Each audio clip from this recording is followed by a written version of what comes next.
Hello everyone, welcome back to this channel.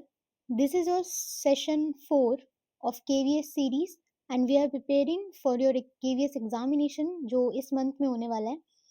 इस series के 3 sessions already हो चुके हैं जिसमें हमने एक सेशन में EMRS का जो आपका 14 और 13 दिसंबर को एग्जाम हुआ था उसके क्वेश्चंस भी लिए थे. तो ये आपका 4th सेशन है. चलो शुरू करते हैं इसको. क्वेश्चन नंबर 21 पीछे के जो क्वेश्चंस हैं वो ऑलरेडी हो चुके हैं सेशन नंबर 1 और 2 में, और जो सेशन 3 है आपका वो EMRS वाला जो क्वेश्चंस है वो है उसके अंदर. ठीक है, 10 क्वेश्चंस उसमें हैं जो इंग्लिश में आपके एग्जाम में आए थे. ओके, सो क्वेश्चन नंबर 21 यहाँ पे हमें अरेंज करना है इसको. The little girl. सो इसको देखो लाइन से अरेंज करते हैं. सबसे पहले यहाँ पे ऑप्शंस दिए हुए हैं, इसको देखते हैं क्या इसका मीनिंगफुल आंसर हो सकता है, क्या मीनिंगफुल सेंटेंस इसका बनेगा. The little girl for the mother to leave said to her friend little children on their own and go to work it was not quite right. So यहाँ पे the little girl said to her friend, तो ये वाला तो आपका first होने वाला है. सेड टू हर फ्रेंड, उसके बाद little children on their own go to work, नहीं ये नहीं आएगा. इसके बाद आएगा it was not quite right. The little girl said to her friend it was not quite right for the mother to leave little children on their own and go to work. तो जो छोटी बच्ची है उसने अपनी friend से कहा कि ये सही नहीं है कि मम्मी जो है अपने बच्चों को छोड़ करके, छोटे छोटे बच्चों को छोड़ करके और काम पर जाए. तो यहाँ पे said to her friend के बाद क्या आएगा, it was not quite right. This is the second one. उसके बाद आएगा for the mother to leave. Third, little children on their own and go to work, ये होगा फोर्थ. तो सबसे पहले आएगा क्यू, देन एस. तो क्यू से यहाँ पे यही स्टार्ट हो रहा है, ये वाला आपका आंसर होगा क्यू एस. फिर है थर्ड नंबर पे पी, तो पी, एंड फोर्थ पे हमारा आर है, तो this one is R. Okay, next वाले पे मूव करते हैं. Religion has been used both as a weapon of isolation to dull awareness about real problems like health and education etc. and as a morphia. Now R तो हमारा last होने वाला है क्योंकि यहाँ पे एक्सेट्रा आ जाता है, उसके बाद ही किसी से जॉइंट नहीं होगा. तो अब हमने जैसे ये रीड करा, the religion has been used both as a weapon, तो ये तो बी जो है हमारा फर्स्ट होने वाला है, पी वाला ऑप्शन हमारा फर्स्ट होगा. अब यहाँ पे दो चीजों की बात करिए, both as a weapon of isolation, तो एक चीज तो हो गई आइसोलेशन, दूसरा क्या है, एंड एज अ मॉर्फिया, यहाँ पे बताया हुआ है दूसरा वाला. तो बोथ वाला सेंटेंस कंप्लीट हो गया. उसके बाद ये दोनों किस लिए यूज करे हुए हैं, to dull awareness about real problems like health and education, तो ये वाला हमारा थर्ड होगा एंड ये वाला फोर्थ होगा. तो इसका करेक्ट ऑप्शन क्या होगा, ऑप्शन नंबर ए, यानी कि P S फिर Q एंड देन R. तो ऑप्शन नंबर ए जो है करेक्ट आंसर होगा. Then question number 23, Mandarin Chinese is spoken by dash people. जो मैंड्रीन चाइनीज है वो, यहाँ पे देखो, यहाँ पे लार्ज ह्यूज बिग मैनी, तो मतलब बहुत सारे की बात हो रही है, बहुत सारे लोगों उसको बोलते हैं, लोगों के द्वारा बोली जाती है मैंड्रीन चाइनीज. इसमें हमें ये बताना है कि ये जो फिलअप है आपका उसमें से कौन सा करेक्ट होगा. तो देखो लार्ज, लार्ज, ह्यूज और बिग, ये तीनों ही चीज क्या है, ये फिजिकल साइज या स्केल को, किसी चीज के फिजिकल साइज या स्केल को जो है डिस्क्राइब करती हैं. ये लोगों के लिए नहीं यूज होता है. ठीक है, large number of people, large group of people, तो बेसिकली ये क्या है, उसका साइज बताती हैं. ठीक है, लेकिन यहाँ पे बोल रहा है स्पोकन बाय लार्ज पीपल, तो नहीं होगा. यहाँ पे अगर ग्रुप होता तो हम लार्ज लगा सकते थे. ह्यूज पीपल भी नहीं होगा, वो भी साइज के लिए, बिग भी साइज के लिए यूज होता है. तो यहाँ पे आपका आंसर क्या होगा, मैनी होगा. Mandarin Chinese is spoken by many people, तो बहुत लोग मैंड्रीन चाइनीज बोलते हैं. नाउ करेक्ट स्पेलिंग हमें चूज करनी है यहाँ पे। जो आपका क्वेश्चन नंबर 24 है, इसका फर्स्ट है कमिटी। कमिटी की करेक्ट स्पेलिंग क्या होगी? कौन सी होगी इसमें से? ई तो नहीं आता है, ये भी नहीं है, ये भी नहीं है, तो ये वाला ऑप्शन नंबर डी जो है आपका करेक्ट है, ये करेक्ट स्पेलिंग होगी। देन कोलैबोरेशन की करेक्ट स्पेलिंग ए है। जब आपको करेक्ट स्पेलिंग पता होती है ना, तो आप बाकी स्पेलिंग्स को देख के आप ऐसा कर सकते हो कि हाँ ये गलत है, ये तो नहीं होगा। तो ये वाली जो आपकी गलत है, क्योंकि सबसे पहले तो डबल एल आता है, उसके बाद ई नहीं आता है, यहाँ पर भी ई है, तो ये कोलैबोरेशन है, हमारी ये वाली स्पेलिंग सही है। प्रिविलेज की स्पेलिंग कौन सी सही है इसमें से? ये वाली सही है, option number D is the correct answer. Then question number 25, opposite word हमें इसमें निकालना है। इसमें से ऑपोजिट वर्ड हमें चूज करना है। तो सैक्रेड, यहाँ पे वर्ड दिया हुआ है सैक्रेड, जिसका ऑपोजिट मीनिंग हमें बताना है। तो सैक्रेड का मतलब क्या होता है? सैक्रेड का मतलब होता है कनेक्टेड विद गॉड। कोई भी ऐसी चीज या यू नो एक ऐसी डेडिकेशन जो रिलीजियस हो, रिलीजियस पर्पस से आप बेसिकली जब कनेक्ट करते हो, जो चीज रिलीजियस होती है, गॉड से आप कनेक्टेड हो, या फिर आप की डेडिकेशन है किसी भी रिलीजियस चीज को लेकर, तो उसको कहते हैं सैक्रेड। तो इसमें फॉल्स, होली, होली क्या है बेसिकली? ये तो सिमिलर ही हो गया। ऑस्पिशियस भी सिमिलर ही हो गया एक तरह से। अनहोली इसमें से क्या है? ऑपोजिट है, क्योंकि उसका मतलब क्या होता है? अनहोली का मतलब क्या होता है? वो टोटली ऑपोजिट है, मतलब सिंफुल। अनहोली का मतलब होता है कुछ चीज जो ऑस्पिशियस या अच्छी नहीं है, प्योर नहीं है, वो बेसिकली अनहोली हो जाता है। होली का मतलब भी सैक्रेड ही होता है, एक तरह से ये एक इसका सिनोनिम है। नेक्स्ट है सोबर। सोबर का मतलब क्या होता है? सोबर का मतलब होता है एक ऐसा पर्सन जो अल्कोहल से अफेक्टेड नहीं है, यानी कि ड्रंक नहीं है। तो अगर ड्रंक नहीं है तो ऑपोजिट क्या होगा? वही जो ड्रंक है, तो यहाँ पे आ गया ऑपोजिट, ऑप्शन नंबर सी, यानी कि ड्रंक। अनइंटॉक्सिकेटेड, अनइंटॉक्सिकेटेड भी है, जो है सिमिलर ही है सोबर, मतलब ये भी सिनोनिम हो गया इसका। क्रूक्ड का मतलब होता है बेसिकली ट्विस्टेड या बेंट, कोई भी शेप जब ट्विस्टेड हो या बेंट हो तो वो क्रूक्ड हो जाती है। देन आपका है क्रूअल। क्रूअल का मतलब होता है किसी चीज, किसी दूसरे को जब आप सफरिंग देते हो, ठीक है, या कुछ दुख पहुंचाते हो, तो उसका मतलब वो होता है बेसिकली क्रूअल, बिना दया भाव के। कहते हैं ना कि तुम तो बहुत ज्यादा क्रूअल हो भाई, तब तुमने उसे चोट पहुंचाई है और तुम्हें कुछ बुरा भी नहीं लग रहा उस चीज का, तो वो हो जाता है आपका क्रूअल। ठीक है, तो ऑपोजिट वर्ड क्या हो गया? ड्रंक हो जाएगा। देन है ऑप्टिमिस्टिक। ऑप्टिमिस्टिक का मतलब क्या होता है? ऑप्टिमिस्टिक का मतलब होता है होपफुल या कॉन्फिडेंट होना, फ्यूचर को लेके या फिर किसी चीज की सक्सेस को लेके। जब आप कॉन्फिडेंट और होपफुल होते हो, तो ये तो आपका बिल्कुल इसका मीनिंग ही हो गया, ये दोनों सिमिलर हो गए। चीयरफुल ऑपोजिट नहीं है, चीयरफुल भी क्या होता है? खुशी होती है, ठीक है, तो वो तो ऑपोजिट नहीं होगा। देन आता है पेसिमिस्टिक, जो कि क्या है? इसका ऑपोजिट है।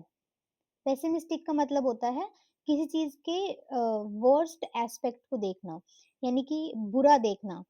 तो यहाँ पे जो ऑप्टिमिस्टिक है वो आपको कॉन्फिडेंट और होपफुल फील करा रहा है, जबकि पेसिमिस्टिक जो है वो टोटली ऑपोजिट है उसका।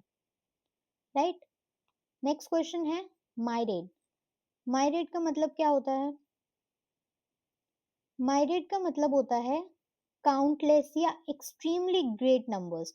जब कोई चीज भी आप किसी को काउंट नहीं कर सकते हैं, या बहुत सारी टाइप्स की चीज है, बहुत वैरायटी है, तो उसका मतलब हो जाता है माइरेट, उसको हम माइरेट बोलेंगे। ठीक है, तो इसका ऑपोजिट क्या होगा? वेरियस का मतलब क्या होता है? वेरियस का मतलब भी होता है अलग अलग प्रकार की, मतलब बहुत सारी है। एक्सपेक्टेड तो बिल्कुल ही अनरिलेटेड है इससे। फिर आता है इनफ्लेक्सिबल, ये एक फिजिकल प्रॉपर्टी है, तो ये भी रिलेटेड नहीं है। तो माइरेड का मतलब होता है बहुत सारा, ठीक है। काउंटलेस, माइरेड का मतलब क्या होता है? काउंटलेस। और इसका ऑपोजिट क्या हो जाएगा, फ्यू मतलब थोड़ा सा, स्मॉल नंबर किसी भी चीज का, स्मॉल नंबर ऑफ थिंग्स हो गए, ठीक है, तो ये टोटली ऑपोजिट है, हमें ऑपोजिट ही बताना था। ओके, नेक्स्ट क्वेश्चन पे चलते हैं। नेक्स्ट है इम्पल्सिव। इम्पल्सिव का मतलब क्या होता है? इम्पल्सिव का मतलब होता है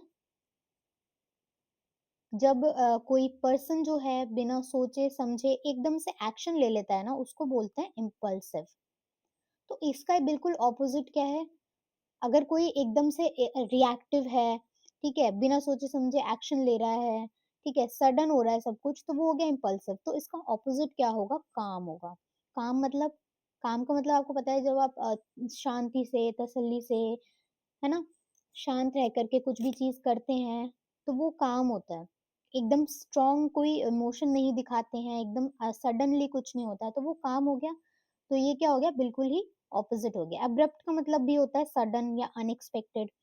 वायलेंट का मतलब आपको पता है, कोई भी फिजिकल फोर्स जो कि किसी को हर्ट करने के लिए या कुछ डैमेज करने के लिए करा जा रहा है, ठीक है। पैशनेट का मतलब हो गया जब आप किसी चीज को लेकर, आपके पास बहुत ज्यादा स्ट्रॉन्ग बिलीफ्स हैं या फिर फीलिंग्स हैं स्ट्रॉन्ग, तो आप उस चीज के लिए बहुत ज्यादा पैशनेट हो जाते हैं, ठीक है। तो नेक्स्ट क्वेश्चन देखते हैं। दिस इज अ सिमिलर, इसको स्किप करते हैं, may be some problem. So question number 7 क्या कह रहा है? The question he asked was so absurd। absurd का मतलब क्या होता है? absurd का मतलब होता है illogical। illogical, तो हमें इसका ऑपोजिट बताना है, मतलब कि कुछ ऐसा, इन चारों में से कुछ ऐसा जिसका मतलब हो लॉजिकल। तो fictional is not reality, useless relatable नहीं है, प्रोपोर्शनल भी रिलेटेबल नहीं है, तो रेशनल जो है वो आपका करेक्ट आंसर होने वाला है। ओके,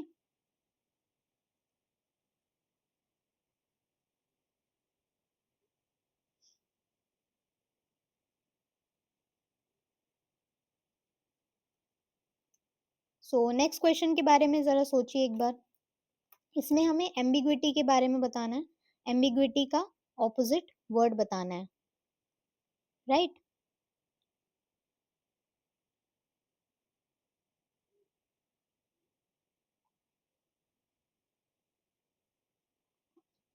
तो एम्बिग्विटी का ऑपोजिट ये वाला जो आपका वर्ड है, यहाँ पे क्या कह रहा है? ये ambiguity of thoughts can prove disastrous.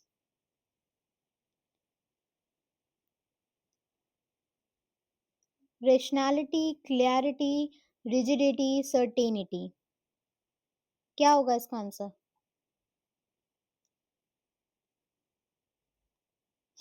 इसका आंसर होगा क्लैरिटी। एम्बिग्विटी का मतलब क्या होता है? जब आप किसी चीज के लिए, एक क्वालिटी होती है एम्बिग्विटी, जब आप ओपन अप होते हैं, बहुत ज्यादा ओपन होते हैं, या फिर आपके पास एक से ज्यादा यू नो थॉट्स होते हैं, या फिर कहते हैं ना कि इंटरप्रिटेशन जो है वो वैरी कर रहा है, यानी कि क्लियरनेस नहीं है, अनसर्टेनिटी है, क्लियरिटी नहीं है, तो ऑपोजिट क्या होगा उसका? क्लियरिटी होगा। यानी कि यहाँ पे आपके पास क्या है? क्लियरिटी है। Next question number 9, the boy found himself in a pathetic situation. यहाँ पे पैथेटिक का ऑपोजिट आपको बताना है। तो पैथेटिक का मतलब क्या होता है? पैथेटिक का मतलब होता है एक ऐसी सिचुएशन जो कि किसी एक फीलिंग को डेवलप करती है, एवोक करती है। जो फीलिंग कौन सी होती है? पिटी या फिर सैडनेस, यानी कि किसी के लिए आपको बुरा फील हो रहा है, ठीक है, दुखी हो रहे हो आप, तो वो पैथेटिक हो जाता है। अब उसका ऑपोजिट क्या होगा? Comical means funny, common related नहीं है। सरप्राइजिंग का मतलब आ गया वही शॉक, ठीक है। अनएक्सपेक्टेड सिचुएशन जो कि पॉजिटिव या नेगेटिव दोनों हो सकती है। फिर आता है मार्वलस। मार्वलस का मतलब होता है बहुत ही अच्छा, वंडरफुल, जहाँ पे आपको बहुत अच्छा फील होता है, डिलाइटफुल फील होता है। तो पैथेटिक का मतलब बुरा फील होना, और मार्वलस का मतलब अच्छा फील होना, डिलाइटफुल फील होना। तो इसका करेक्ट आंसर हो जाएगा मार्वलस। देन आता है क्वेश्चन नंबर 26। तो यहाँ पे हमें सिमिलर वर्ड्स चूज करने हैं, यानी कि सिनोनिम्स। ये वाले हमारे जो क्वेश्चंस थे ऊपर वाले, वो एंटोनिम्स के थे, ये सिनोनिम है। तो सिमिलर वर्ड हमें चूज करना है। So this will gratify some people and surprise the rest। यानी कि कुछ ग्रेटिफाई का मतलब क्या हो गया? ग्रेटिफाई का मतलब होता है किसी को सेटिस्फेक्शन जब मिलता है, ठीक है, किसी चीज से आपको खुशी मिल रही है या सेटिस्फेक्शन मिल रहा है, वो ग्रेटिफाई हो गया। तो ये कह रहा है कि ये कुछ लोगों को तो खुशी देगा, और है ना, सेटिस्फेक्शन देगा, और कुछ बाकियों को क्या है, सरप्राइज कर देगा। तो यहाँ पे ग्रेटिफाई का सिमिलर वर्ड क्या होगा? हमने खुशी की बात करी है तो सॉरो नहीं होगा, एनॉय नहीं होगा, डिस्पेस भी नहीं होगा, तो क्या होगा करेक्ट आंसर? डिलाइट। डिलाइट मतलब अच्छा फील करवाना, राइट। नेक्स्ट क्वेश्चन पे चलते हैं। Next is John has always been an elusive customer. Similar हमें बताना है एल्यूसिव के लिए। एल्यूसिव का मतलब क्या होता है?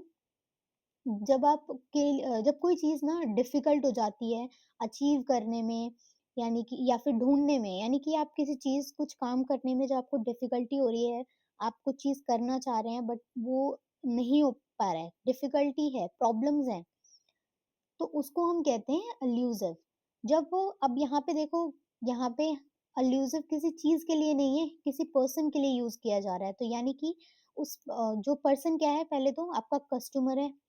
तो यानी कि जब एल्यूजिव आप किसी कस्टमर के लिए या कह सकते हैं किसी पर्सन के लिए अगर आप यूज कर रहे हैं, तो उसका मतलब हो जाता है कि वो पर्सन जो है डिफिकल्ट टू अंडरस्टैंड है, समझ नहीं पा रहे हैं आप उसको, पर्सन को, ठीक है, वो जो कहना चाह रहा है उस चीज को आप कैच नहीं कर पा रहे हो, हार्ड हो रहा है आपके लिए, तो वो क्या होगा? जॉहन क्या है यहाँ पे? कस्टमर है, राइट। तो अब इस चीज को हम कैसे समझ सकते हैं? जॉन जो कि एक कस्टमर है, तो हम समझ सकते हैं कि भाई जो शॉपकीपर है आपका, उसके लिए प्रॉब्लम हो रही होगी, उसको प्रॉब्लम हो रही होगी जॉन को समझने में, यानी कि वो जो कहना चाह रहा है उसको समझने में, ठीक है, अंडरस्टैंड करने में उसको हार्ड होगा, प्रॉब्लम आ रही होगी। तो इसलिए यहाँ पे एल्यूसिव वर्ड यूज किया हुआ है, यानी कि जॉन एक ऐसा कस्टमर है जिसको समझना मुश्किल है, वो जो कहना चाह रहा है उस चीज को कैच करना हार्ड है। तो इसका सिमिलर हमें बताना है। सिमिलर का सिमिलर का मतलब हो गया सेम सेम मीनिंग होना चाहिए, तो ये दोनों तो नहीं होंगे। क्वेरलसम भी नहीं होगा, बिकॉज क्वेरलसम का मतलब होता है एक ऐसा पर्सन जो कि यू नो हर बात पे या हर चीज पे जो एकदम रेडी होता है लड़ाई करने के लिए, आर्ग्यू करने के लिए, तो वो भी नहीं होगा, क्योंकि यहाँ पे लड़ाई की बात नहीं हो रही है, यहाँ पे हो रही है डिफिकल्ट टू अंडरस्टैंड। ये मीनिंग हमारा निकल के आ रहा है, जिसका सिमिलर मीनिंग होगा बैफलिंग। बैफलिंग का मतलब क्या होता है? इम्पॉसिबल टू अंडरस्टैंड या फिर परप्लेक्सिंग, यानी कि बहुत ज्यादा आपका कॉम्प्लेक्स हो जा रहा है, समझ नहीं पा रहे, हार्ड है, तो उसका मतलब होता है बैफलिंग। तो ये दोनों क्या हो गए आपके? सिमिलर वर्ड हो गए, एल्यूसिव एंड बैफलिंग, ठीक है। Next is third, ant is believe to be the most industrious creature. तो यहाँ पे इंडस्ट्रियस का मीनिंग हमें बताना है, सिमिलर क्या होगा? तो इंडस्ट्रियस का मतलब होता है हार्ड वर्किंग, है ना, या डिलीजेंट, हार्ड वर्किंग। तो देखो डिलीजेंट तो यहाँ पे दिया ही हुआ है, तो करेक्ट आंसर यही हो जाएगा। सक्सेसफुल, सेंसिबल और पंक्चुअल तो नहीं होगा। इंडस्ट्रियस का मतलब होता है हार्ड वर्किंग, और डिलीजेंट का मतलब भी होता है यू नो हार्ड वर्क करना, कि किसी की वर्क या फिर किसी की ड्यूटीज के प्रति आप जब कॉन्शियसनेस दिखाते हो, केयर दिखाते हो, तो उसका मतलब होता है, वो होता है डिलीजेंट। तो ये दोनों क्या हो गए? सेम हो गए। Next is determined. डिटरमिन्ड का मतलब आपको बताना है, सिमिलर मीनिंग इसके अंदर से क्या होगा? तो डिटरमिन्ड का मतलब क्या होता है?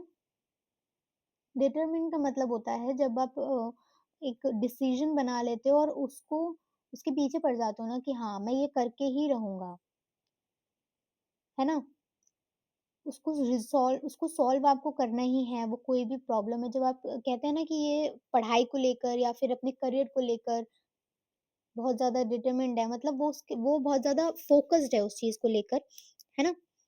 तो इसका अब हमें इसमें से बताना है कि सिमिलर क्या होगा। तो डेडली नहीं होगा, डिसाइडेड नहीं होगा, स्टबर्न मतलब ज़िद्दी होता है, वो भी नहीं होगा। पर्पसफुल इसका करेक्ट मीनिंग है।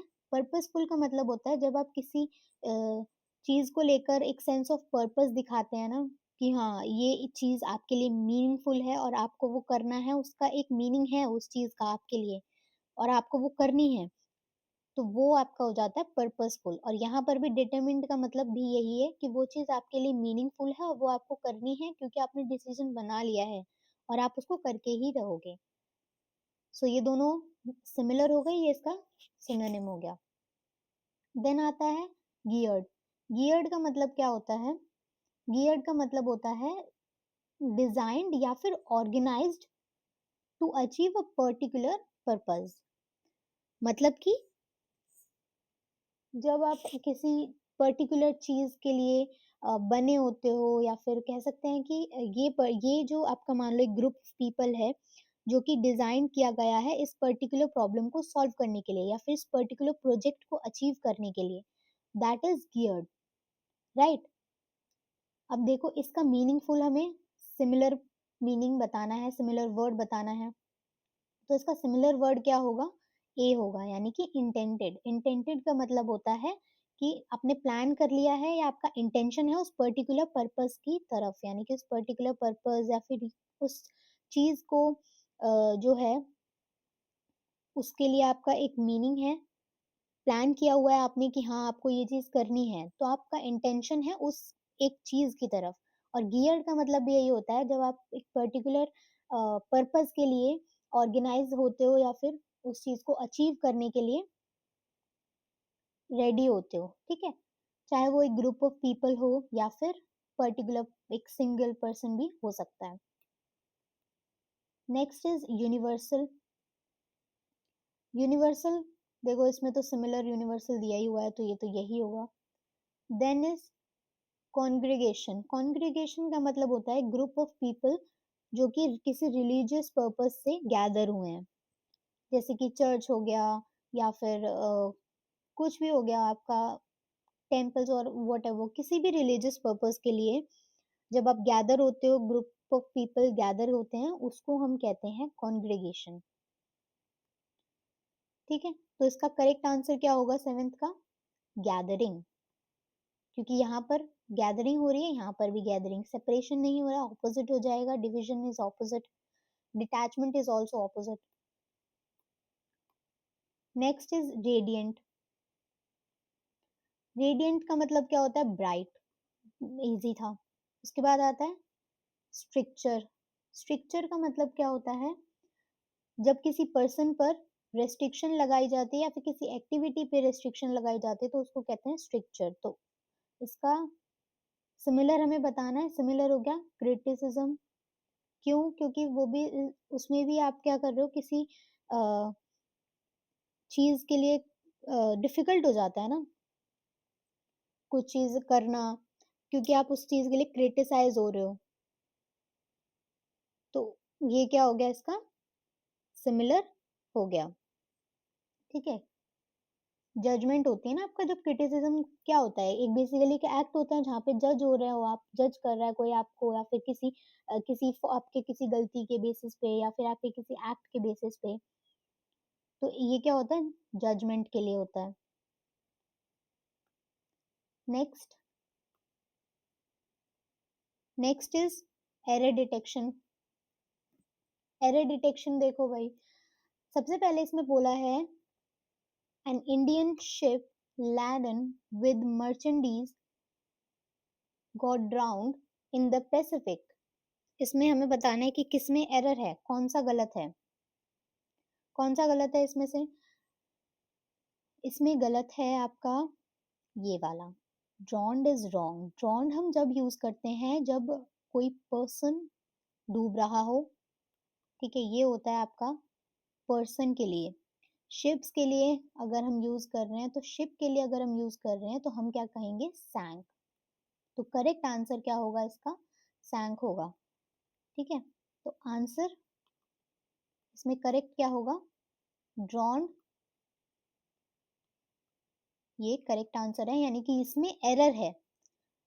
हम करेक्ट आंसर का मतलब है एरर डिटेक्शन बता रहे हैं, तो एरर इस वाले में है तो इसलिए ये सही है। अगर हमने ये बताना है कि इसमें इम्प्रूवमेंट क्या करनी है, तो यहाँ पर आप क्या लगाएंगे? सैंक लगाएंगे, ठीक है। ड्रॉन नहीं आएगा, ड्रॉन्ड आपका पर्सन के लिए यूज होगा, लोगों के लिए यूज होगा। शिप्स की अगर हम बात कर रहे हैं या फिर कोई चीज अगर डूब रही है तो that is sank, not drowned. Then question number 2 is after the humiliating exposure Nitin hanged his head in shame. After humiliating exposure Nitin hanged his head in shame.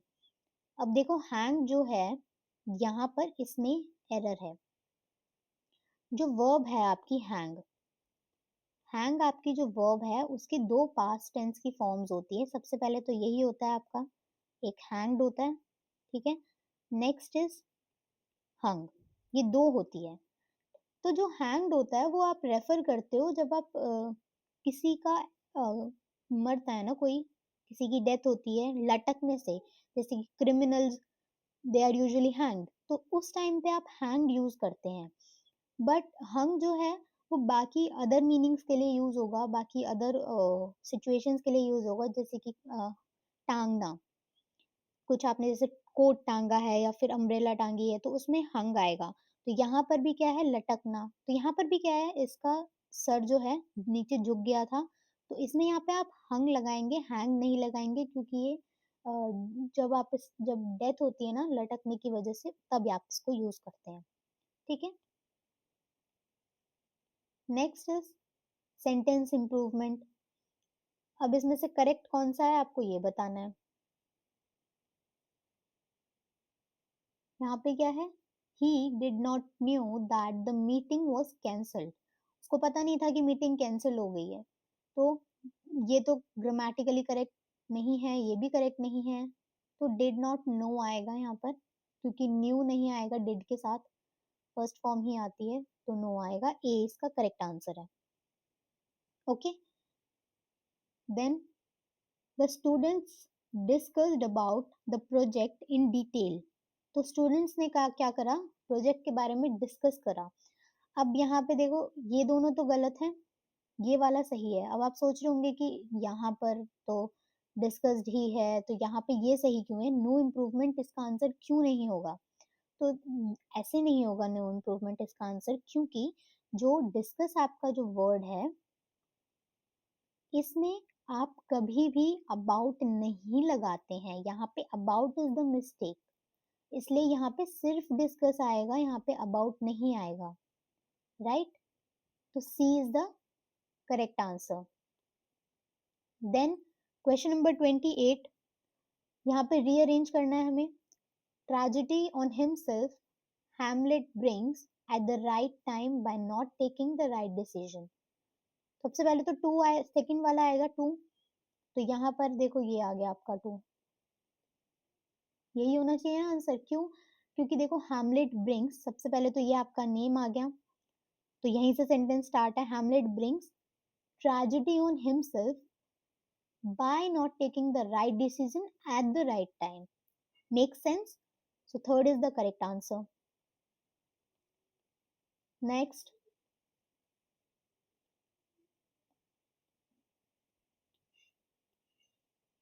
question number 29. 29 क्या कह रहा है, change the following sentence from active voice to passive voice. Active voice से passive voice में इसको change करना है। A volley of stones hit the police force. तो एक्टिव से पैसिव वॉइस में जब आप चेंज करते हो तो आप बाय यूज करते हैं, तो यहाँ पे दैट आ रहा है, not correct. The police force is sure to be, ये भी करेक्ट नहीं है। हैज बीन, वॉइस आपकी जो आपके टेंसेस हैं वो ऐसे ही रहेंगे जैसे हैं, तो ये भी नहीं होगा। करेक्ट आंसर क्या है, डी है, police force was hit by a volley of stones, right.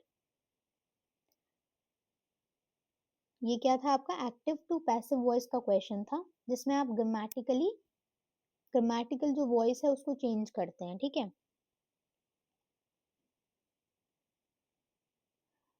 तो next is question number 30। Question number 30 में देखो, क्वेश्चन नंबर 30 एक बार पढ़ो, देखो क्या आ रहा है।